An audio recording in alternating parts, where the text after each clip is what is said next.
శివోహం భక్తి ఛానల్కి స్వాగతం అండి. అందరికీ నమస్కారం. శ్రీ వెంకటేశ్వర స్వామి సప్త శనివారాల వ్రతకథ. ఈ కలియుగమున శనివార వ్రతము మానవులకు కల్పవృక్షం వంటిదండి. శనివార వ్రతమును చేసి స్వామివారిని అర్చించి స్తుతించి ఈ కథను చదువుకొని వారు ధన్యులు. కావున మనం అందరము యథాశక్తిగా శనివార వ్రతమును ఆచరించి శ్రీ వెంకటేశ్వర స్వామివారి అనుగ్రహము పొందేదముగాక. సప్త శనివార వ్రతకథ. శ్రీ వెంకటేశ్వర అవతార ఘట్టము. శౌనకాది మునులతో సూత మహర్షి చెప్పిన శ్రీ వెంకటేశ అవతార కథ. కలియుగం మొదలైనది. కలిదోష నివారణం కోసం మహర్షులందరూ నైమిషారణ్యంలో ఒక సత్రయాగం సంకల్పించారు. అయితే ఆ యజ్ఞ ఫలాన్ని ఎవరికి దారపోస్తే ప్రయోజనం కలుగుతుందని చర్చించారు. వారిలో భృగు మహర్షి యజ్ఞ ఫలానికి త్రిమూర్తులైన బ్రహ్మ, విష్ణు, శంకరులలో ఎవరు తగినవారో నేను పరీక్షించి వస్తానన్నారు.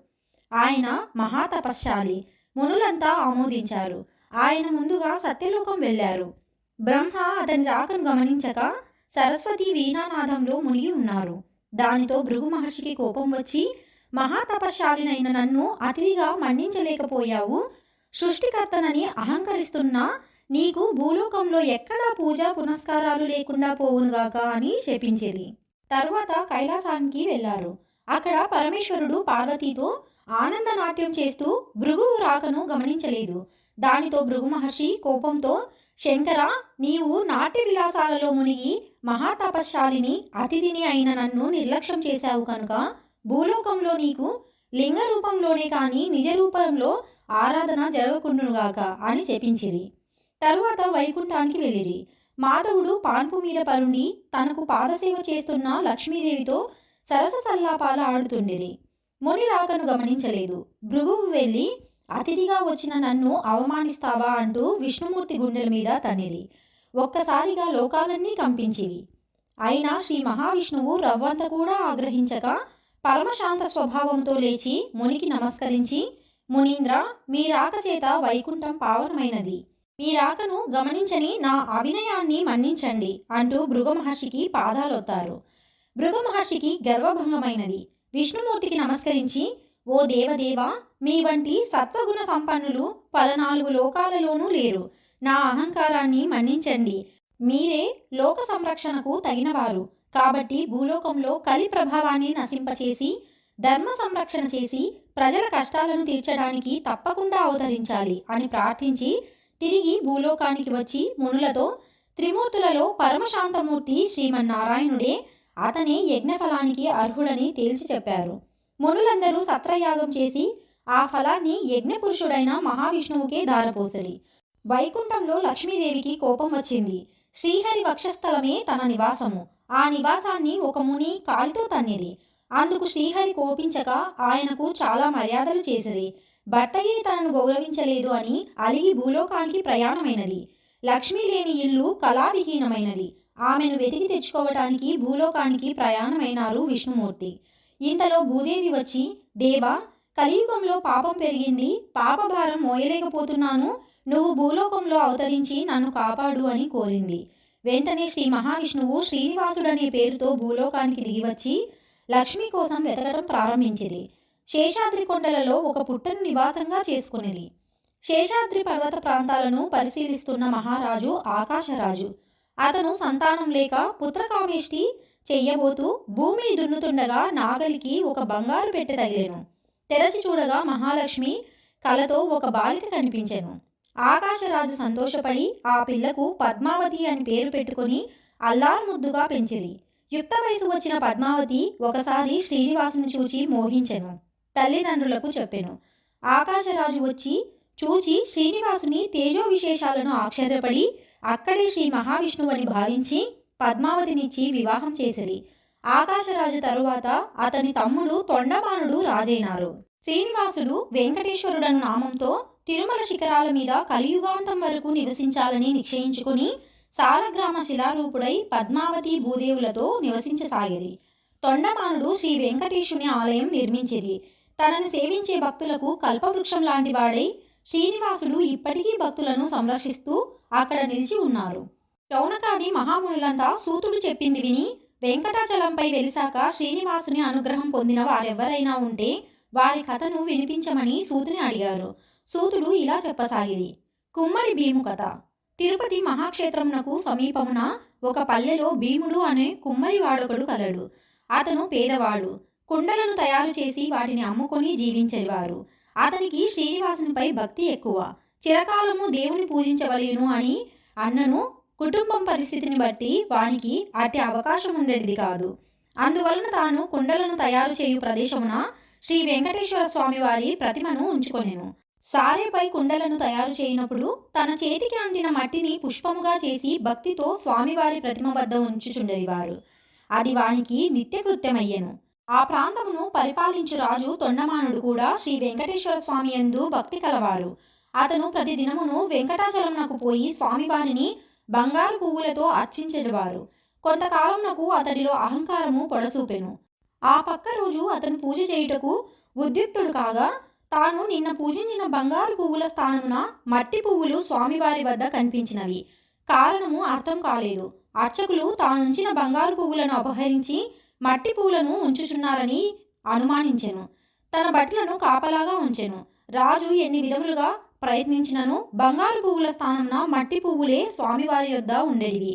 మహారాజునకు మానసిక వ్యధ పెరిగెను. చింతాపీడితుడైన వారికి శ్రీ వెంకటేశ్వర స్వామి కలలో కనిపించెను. రాజా, సమీప గ్రామమున భీముడను కుమ్మరి ఒకడు కలడు. అతను కుండలు చేయుచున్నను నా స్మరణము ధ్యానమును విడువని మహాభక్తుడు. వాని భక్తి ప్రభావమున అతడుంచిన మట్టి పువ్వులు ఈచట నా సన్నిధానమున చేరుచున్నవి. నీ ఉంచినట్టి బంగారు పువ్వులు అతడుంచిన పూలయందు నిలవలేక అదృశ్యమవుచున్నవి. భక్తిలో అతడు నీకంటే ఉత్తముడు, విచారింపకము అని ఊరడించెను. తనను మించిన భక్తుడు ఒకడున్నాడని స్వామివారు చెప్పిన మాటలు పరిశీలించుటకై వెంకటాచలమునకు సమీపమునున్న పల్లెలలో భటులతో కలిసి తిరుగసాగెను. ఒక పల్లెలో సారెపై కుండ నుంచి త్రిప్పుచు చేతికి అంటిన మట్టిని పుష్పముగా చేసి సమీపముననున్న శ్రీ వెంకటేశ్వర స్వామివారి ప్రతిమకు సమర్పించుచున్న భీముని చూచి ఆశ్చర్యపడెను. రాజు భీముని సమీపించి, ఓయి, నీవు స్వామిని మట్టి పువ్వులతో పూజించుటయేలా, నీకు పూజకు పుష్పములు దొరకటలేదా అని అడిగాను. భీముడు రాజునకు నమస్కరించి, మీ వంటి వారు వచ్చుటచే నా ఇల్లు పావనమైనది. నేను చదువురాని మూర్ఖుడను. స్వామివారిని పూజించుట ఎట్టో తెలియనివాడు. దరిద్రుడను. కుండలను చేయనిదే నా కుటుంబమునకు గడవదు. కావున నేను ఉదయం నుండి సాయంకాలం వరకు కుండలను చేయక తప్పదు. చేతికి అంటిన మట్టిని పుష్పముగా చేసి ఇట్లు స్వామివారికి సమర్పించుకొంచుంటిని అని వివరించెను. కుమ్మరి వాని మాటలను విన్న రాజు మిక్కిలి ఆశ్చర్యపడెను. కుమ్మరి వాని భక్తికి మెచ్చి వానికి నమస్కరించి తన రాజ్యమునకు పోయెను. ఆ తరువాత కొంతకాలమునకు భీముడు సశరీరముగా వైకుంఠము చేరెను. శ్రీ వెంకటేశ్వర స్వామి భీముని భక్తికి మెచ్చి, ఇక నుండి నా ఉదయం ప్రసాదము మట్టి పాత్రలో నివేదింపవలేనని తొండమాను మహారాజునకు కలలో కనిపించి చెప్పెను. ఈనాటికి స్వామివారి సన్నిధిలోను ఆచారమును పాటించుచు ఓడు అనే ప్రసాదమును మట్టి కుండతోనే నివేదన చేసి ఆరాధించుచున్నారు. తొండమానుడు శ్రద్ధాభక్తులతో శ్రీ వెంకటేశ్వర స్వామిని అర్చించుచు నిత్యోత్సవములు, రథోత్సవములు, సమారాధనలు మున్నగు వాణిని జరిపించుచు మరుజన్మలో విష్ణులోకమును చేరెను. శనేక్షర శ్రీ వెంకటేశ సంవాదము. ఒకసారి శనేక్షరునికి మానవులెవ్వరూ తనని భక్తితో సేవించడం లేదని, భయంతో మాత్రమే పూజిస్తున్నారని విచారం కలిగెను. అప్పుడు వెంకటేశునికి తపస్సు చేయగా ఆయన సాక్షాత్కరించిరి.